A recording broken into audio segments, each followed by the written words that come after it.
Hello everyone. Today we talk about how to fix the app of Waze. We will go to settings.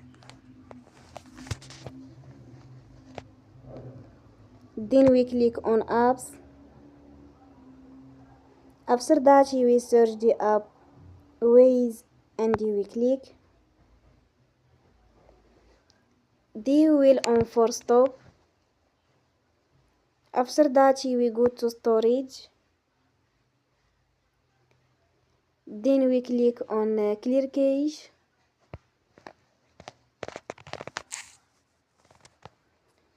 In the end, you will turn off your Wi-Fi and you will turn again. Don't forget to support us by like and subscribe. See you next time and thank you for watching.